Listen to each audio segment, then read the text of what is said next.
Fala pessoal, tudo beleza? O Palmeiras volta a jogar pela Libertadores, joga amanhã contra o Deportivo Pereira, um clube mediano ali da Colômbia, da cidade de Pereira, que é uma cidade pequena de 500 mil habitantes apenas, né?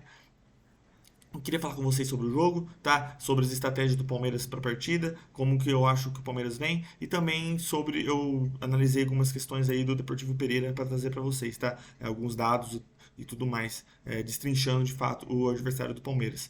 Antes eu peço que você deixe seu like, se inscreva no canal, compartilhe com seus amigos, tá? Deixe nos comentários a sua expectativa para a partida, como você acha que o Palmeiras deve entrar, qual é o seu palpite para o jogo também e tudo mais, beleza? Bom, o Palmeiras jogou sábado contra o Cuiabá, domingo fez a recuperação, né, física e tudo mais, porque muitos titulares jogaram contra o Cuiabá, né? Ontem fez um treino na academia e hoje vai viajar para Pereira. Eu tô gravando de manhã, provavelmente o Palmeiras já está viajando. E no período da tarde vai fazer o treinamento lá na própria cidade de Pereira. É aí que entra a importância do avião da Leila, né? Se o Palmeiras fizesse um voo comercial normal, demoraria mais de 13 horas, porque teria que fazer a baldeação e tudo mais, a conexão, né? Então demoraria bastante para o Palmeiras conseguir chegar, praticamente perderia o dia. São 13 horas, aí tem que dormir 8, já foi 24 horas. O Palmeiras perderia basicamente o dia inteiro. Por isso que esse avião da Leila Pereira aí é muito importante nesse sentido, pelo menos na questão logística, ajuda muito o Palmeiras. E se o Palmeiras quisesse fretar, gastaria uma fortuna também. A expectativa é que o Palmeiras economize mais de R$ 1 milhão nessa viagem para Pereira, então realmente é para isso que serve esse avião, já que não contratou os jogadores, pelo menos auxilia aí nessa questão, né? Bom, a tendência é que o Palmeiras jogue com o time titular, o Everton, Mike, Gustavo Gomes, Murilo Piquerez, Zé Rafael, Gabriel Menino ou Richard Rios, Rafael Veiga, Arthur, Dudu e Rony. Tem duas questões aqui. O Dudu, ao que tudo indica, ele tem condições de jogo. Ao que tudo indica, o Palmeiras é, fez uma estratégia para o Dudu estar 100% para essa partida. O Dudu, que só nos últimos jogos não vem jogando, só jogou contra o Atlético Mineiro. No Brasileirão faz tempo que não joga, tá? Então, eu acho que o Abel Ferreira está de fato preocupado com a questão física do Dudu, porque o Dudu sempre foi um jogador que jogou todos os jogos. E alguma hora cobra, né? Nunca foi um jogador de contusão, nunca foi um jogador de chinelinho, muito pelo contrário, o Dudu sempre é até fominha, quer jogar todas e tudo mais. Então, acho que o Dudu tem essa questão física que tem que ser muito bem trabalhada. E eu acho que o Abel está fazendo um bom trabalho com nesse sentido aí. E outra questão é o Gabriel Menino ou o Richard Rios. O Gabriel Menino que vem fazendo partidas razoáveis aí, teve uma pequena contusão, tá? Saiu com dores e tal, só engano, contra o Cruzeiro. Então, o Richard Rios substituiu ele contra o Cruzeiro e substituiu também contra o Cuiabá, no jogo que ele jogou muito bem, fez um golaço também. Então, acredito que não tem muita diferença entre o Richard Rios e o Gabriel Menino, tá? Eu acho que a única posição do Palmeiras, a única mesmo, que a diferença é mínima entre os jogadores. Nem mesmo o Mike e o Marcos Rocha hoje em dia a diferença tá tão pequena porque o Marcos Rocha tá um pouco abaixo do que ele já esteve na carreira. Então eu não me surpreenderia se o Richard Rios for titular contra o Pereira, tá? Na verdade, eu até tenho preferência pelo Richard Rios, gosto mais dele do que do Gabriel Menino. Não que o Gabriel Menino seja um jogador ruim, não, muito pelo contrário, mas eu acho que o Richard Rios, primeiro, ele é um pouco mais sério, assim, sabe?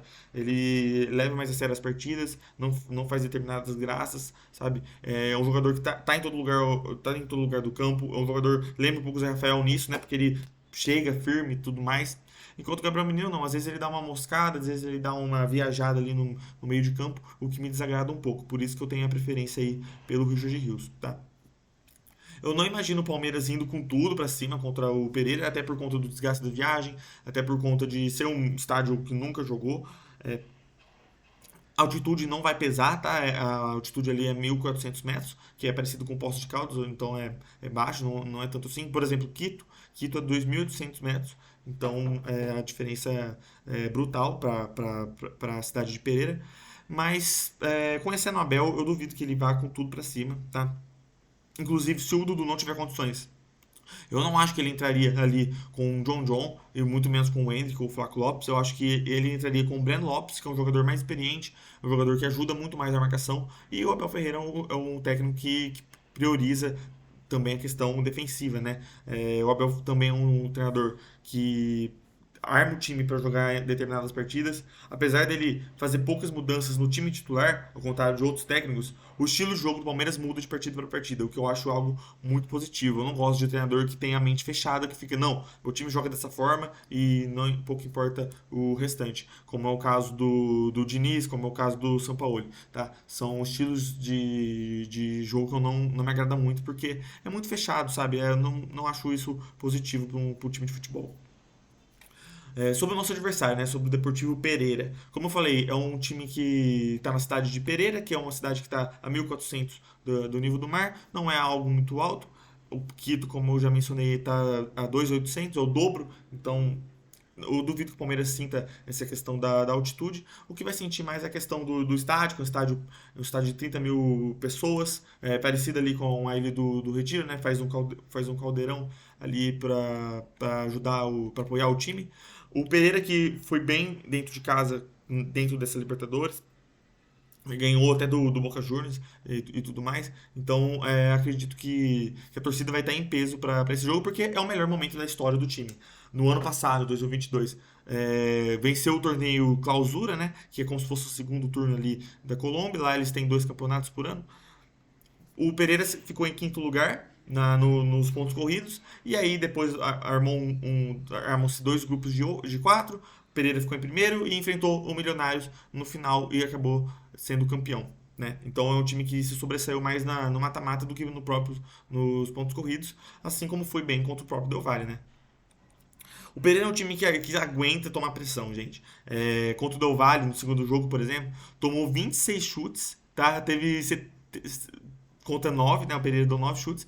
A posse de bola foi 73% contra 27%, então é um time que aguentou muito bem a pressão. O goleiro foi o melhor da partida. Contra o Colo-Colo, que a partida foi 0-0. O Pereira tomou 21 chutes, deu apenas 4. Então, fora de casa, o Pereira não tem medo de ficar atrás, tá? Bota ali o ônibus dentro da pequena área e não se importa com nada. Mas quando joga em casa, o Pereira vai um pouco pra cima, tá? Contra o Monagas, por exemplo, venceu por 2-1, deu 12 chutes contra 10. Contra o Boca também foram 12 chutes contra 8. Mesmo perdendo na posse de bola, o Pereira foi muito bem ofensivamente, deu mais chutes que o Boca e aguentou a pressão. Tomou apenas 8 chutes do Boca Juniors, então, que é um número muito, muito positivo. Tirou pontos do Boca Juniors, que é algo difícil de acontecer, né, na Libertadores. Então o Pereira, dentro de casa, não é um time tão recuado assim. Fora de casa, sim, tá? Então, se o Palmeiras não conseguir vencer a partida de amanhã, acho que quando jogar na Allianz Parque, vai ser complicado. Se fizer 1-0 aí, em casa vai virar festa, porque dificilmente o Pereira vai aguentar a pressão dentro aqui do Allianz Parque, né? Pra você ter ideia, o Pereira fez a pior campanha da primeira fase da Libertadores, tá? Dos times classificados, claro. Foram 8 pontos em 18 disputados, tomou 5 gols e fez cinco gols também. É um time parecido com o Cruzeiro no Campeonato Brasileiro, nesse sentido, porque o ataque do Pereira é horrível, tá? É o 21º melhor ataque da competição, de 32 times. Enquanto a defesa é boa, é a sétima melhor defesa da Libertadores.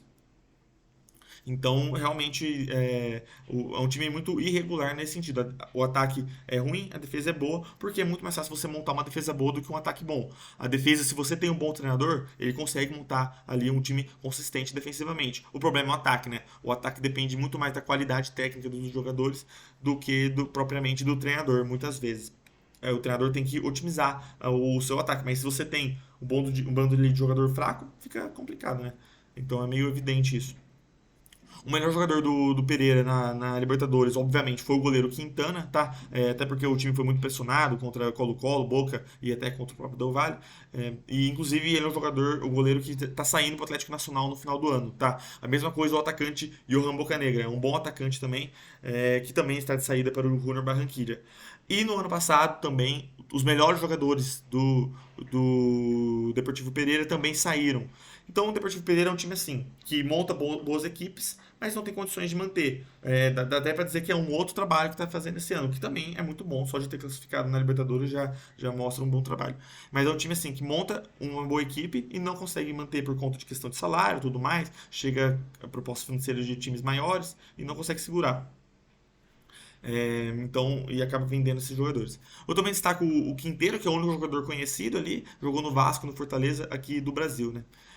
Ou seja, gente, em resumo, é um time fraco, parecido assim com o Curitiba, o América Mineiro. É um time que dentro de casa até quem tenta se impor um pouco, mas fora de casa se fecha completamente. Por isso que a partida de amanhã é extremamente importante, tá? Eu espero que o Palmeiras consiga pelo menos uma vitória por 1-0, porque ganhar de 1-0 do Pereira é diferente de ganhar de 1-0 do Galo, fora de casa. Porque se você ganha de 1-0 do Pereira, em casa você vai jogar com o estádio lotado contra o time fraco. Então a classificação vai estar encaminhada se o Palmeiras vencer, mesmo pelo placar mínimo. Enquanto contra o Galo não, porque o Galo é um time forte, né? Mesmo o Galo jogando recuado contra o Palmeiras, ainda assim é um time forte. Por isso que eu não. Eu estou muito mais esperançoso, obviamente, para essa partida do que contra o Galo, que eu estava com certo receio aí. É, Muita gente falando, o Palmeiras tem que meter 3-0 e tal, obrigação. Gente, o Pereira tomou 5 gols nessa Libertadores. Em 8 jogos tomou 5 gols. Na primeira fase, tomou 4 gols em 6 jogos. Então, o Pereira não é uma baba assim, tá? Muito pelo contrário. É um time defensivamente arrumado. é, que eu duvido que o Palmeiras consiga, assim, nossa, uma goleada fora de casa. Eu acho que não. Talvez em casa sim, mas fora de casa não. Mas é isso, pessoal. Espero que vocês tenham gostado. Peço que você deixe aí seu like, se inscreva no canal, compartilhe com seus amigos. Deixe aí nos comentários a sua opinião sobre a partida. Deixe nos comentários aí sua expectativa para o jogo e também seu palpite. Na minha opinião, vai ser 1-0 pro Palmeiras. E aí em casa a gente consegue uma goleadinha aí para todo mundo ficar feliz. Beleza? Valeu, gente. Forte abraço aí. Avante palestra. Vamos em busca aí da obsessão.